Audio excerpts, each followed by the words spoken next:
ಬಾಗಲಕೋಟೆಯ ಕೆಂಗೇರಿ ಮಡ್ಡಿಯಲ್ಲಿ ನೀರಿಗಾಗಿ ಹಾಹಾಕಾರ ಶುರುವಾಗಿದೆ. 3 ನದಿಗಳು ಬಾಗಲಕೋಟೆ ಜಿಲ್ಲೆಯಲ್ಲಿ ಹರಿದಿದ್ರು. ಬೇಸಿಗೆಗಾಲ ಬಂತು ಅಂದ್ರೆ ನೀರಿಗಾಗಿ ಅಲ್ದಾಡೋ ಸ್ಥಿತಿ ಎದುರಾಗ್ತಿದೆ. ಬಾಗಲಕೋಟೆ ಜಿಲ್ಲೆಯ ರಬಕವಿ ಬನಹಟ್ಟಿ ತಾಲೂಕಿನ ಮಹಾಲಿಂಗಪುರ ಪಟ್ಟಣದ ವಾರ್ಡ್ ನಂಬರ್ 14ರ ಕೆಂಗೇರಿ ಮಡ್ಡಿಯಲ್ಲಿ ಸುಮಾರು 1 ತಿಂಗಳಿಂದ ಕುಡಿಯೋ ನೀರಿಗೆ ಹಾಹಾಕಾರ ಶುರುವಾಗಿದೆ. ಬಿಂದಿಗೆ ತಗೊಂಡು ಜಮೀನುಗಳಲ್ಲಿನ ಬೋರ್ವೆಲ್ಗಳ ಮೂಲಕ ನೀರನ್ನು ತಂದು ನೀರಿನ ಬವಣೆ ನೀಗಿಸಿಕೊಳ್ತಿದ್ದಾರೆ.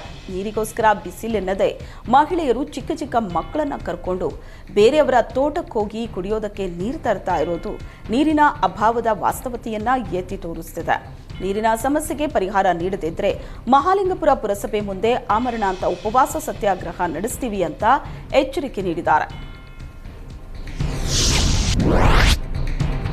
ದಿನೇ ದಿನೇ ಸುಡು ಬಿಸಿಲು ತಾರಕಕ್ಕೇರ್ತಾ ಇರೋದ್ರಿಂದ ಅದರ ಮಧ್ಯೆ ಗೆಳೆಯರಿಬ್ಬರು ತಾವೇ ಸ್ವತಃ ಹಣ ಹಾಕಿ ತಮ್ಮೂರಿನ ದಾರಿ ಹೋಕರಿಗೆ ನೀರಿನ ವ್ಯವಸ್ಥೆ ಮಾಡಿ ಮಾದರಿಯಾಗಿದ್ದಾರೆ. ಬಾಗಲಕೋಟೆ ಜಿಲ್ಲೆಯ ಬೀಳಗಿಯಲ್ಲಿ ಅಗ್ನಿಶಾಮಕ ದಳದ ನೌಕರ ಫಾರೂಕ್ ಹಾಗೂ ಪಂಚರ್ ಶಾಪ್ ಮಾಲೀಕ ಅಲ್ಲಾ ಬಕ್ಷ್ ರಸ್ತೆ ಬದಿ ಕುಡಿಯೋ ನೀರಿನ ವ್ಯವಸ್ಥೆ ಮಾಡಿದ್ದಾರೆ.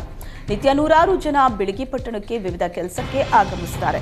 ಶುದ್ಧ ಕುಡಿಯೋ ನೀರಿಗೋಸ್ಕರ ಪ್ರಯಾಣಿಕರು ಅಲ್ದಾಡ್ತಾರೆ. ಹೀಗಾಗಿ ಪಟ್ಟಣದ ಪ್ರಮುಖ ವೃತ್ತದಲ್ಲಿ 60,000 ರೂಪಾಯಿ ಖರ್ಚು ಮಾಡಿ ತಾತ್ಕಾಲಿಕ ಶೆಡ್ ನಿರ್ಮಿಸಿ ಲೀಟರ್ ನೀರು ಸಂಗ್ರಹದ ಹೊಸ 12 ಮಣ್ಣಿನ ಮಡಕೆ ವ್ಯವಸ್ಥೆ ಮಾಡಿದ್ದಾರೆ.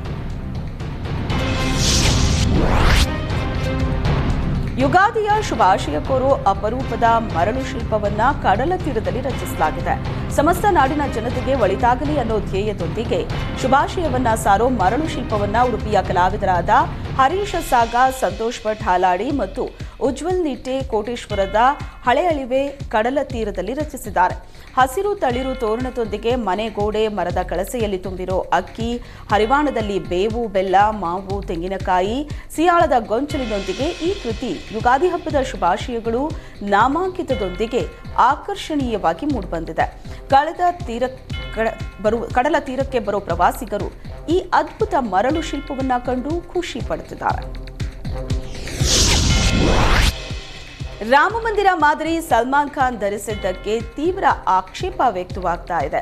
ನಟ ಸಲ್ಮಾನ್ ನಡೆ ಹರಾಮ್ ಅಂತ ಮೌಲಾನಾ ರಜ್ವಿ ಆಕ್ರೋಶ ಹೊರಹಾಕಿದ್ರು.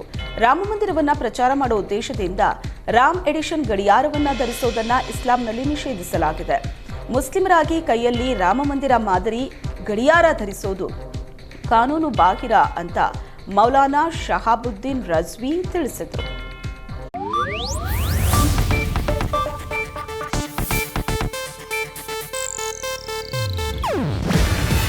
ಇದು ಏಷ್ಯಾನೆಟ್ ನ್ಯೂಸ್ ನೆಟ್ವರ್ಕ್ ಪ್ರಸ್ತುತಿ. ನೀವು ನೋಡ್ತಿದ್ದೀರಾ ಏಷ್ಯಾನೆಟ್ ಸುವರ್ಣ ನ್ಯೂಸ್.